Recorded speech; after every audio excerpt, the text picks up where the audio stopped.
मालिक बिन हुवैरिस जो ये हदीस रवा कर रहे हैं, उन्हीं से पूछ लें कि हुजूर नमाज कैसे पढ़ते थे। वो ताबईन को नमाज सिखा रहे हैं और कह रहे हैं कि इस वक्त नमाज पढ़ने का मेरा इरादा नहीं था, मैं सिर्फ इसलिए नमाज पढ़ रहा हूं ताकि तुम्हें बताऊं कि नबी इस्लाम नमाज कैसे पढ़ते हैं। बुखारी मुस्लिम दोनों में मौजूद है। उन्होंने नमाज शुरू की तो दोनों हाथ कानों तक उठाए। मुस्लिम में कानों तक है और बुखारी में सिर्फ अल्फाज है कि हाथ उठाए। जब रुकू में जाने लगे तो दोनों हाथों को बुलंद किया कानों तक, यानी उंगलियों के पोरे कानों की सीध में और हथेलियां कंधे की सीध में, और रुकू से सर उठाया तो ऐसा किया। और बुखारी में यहां तक है कि मालिक बिन हुवैरिस हर ताक रकत में जब तक बैठ ना जाए दूसरी रकत के लिए खड़े नहीं होते थे, यानी पहली और तीसरी रकत में बैठ के उठते थे, यानी जलसा इस्तराहत। नबी साहब से उन्होंने देखा।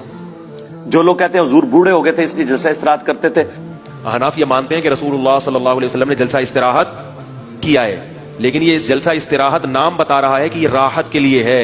राहत की जरूरत वहां होती है जहां थकावट होती है। हनाफ कहते हैं कि रसूलुल्लाह सल्लल्लाहु अलैहि वसल्लम की उम्र जब ज्यादा हुई और आपकी रकतें बहुत लंबी लंबी होती थी तो थकावट की वजह से आप दूसरा सजदा करने के बाद डायरेक्ट क़याम नहीं करते थे बल्कि थोड़ी देर बैठते थे। नबी सल्लल्लाहु अलैहि वसल्लम का सही हदीस से साबित है आखिरी उम्र में वजन पहले की निस्बत ज्यादा हो गया था, जो सबका होता है उम्र के साथ वजन बढ़ता है। तो हुजूर ने मालिक बिन हुवैरिस को क्यों नहीं कहा कि मैं बूढ़ा हो गया हूं, तुमने डायरेक्ट खड़े होना है पंजों के बल। और वो फिर ज़ईफ रिवायत तिरमिज़ी से लेके आते हैं, इमाम तिरमिज़ी ने खुद लिखा ये रिवायत सही नहीं है। देखो अंदाजा करो, हमारी रिवायत बुखारी मुस्लिम में, और इससे बढ़कर बुखारी में 6251 नंबर हदीस है। एक साहबी ने जब तेजी से नमाज पढ़ी थी, हुजूर ने कहा सलाम अलैकुम का जवाब दिया, वालेकुम अस्सलाम का, दोबारा नमाज पढ़ तो उन्होंने नहीं नमाज पढ़ी। 3 दफा ऐसे हुआ, चौथी बार उसने कहा हुजूर सिखा दे।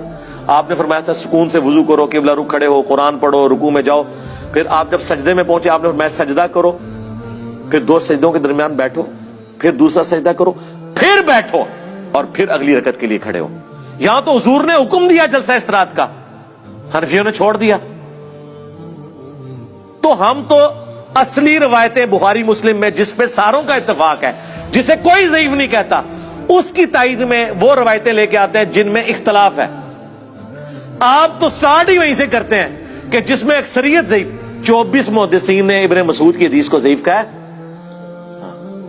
24 डबल 12, सॉरी, वो ये ना हो आप कहें वहाबी के भी 24 बनते हैं और गिद्ध के भी 24 बनते हैं, हुरूफ अबजद।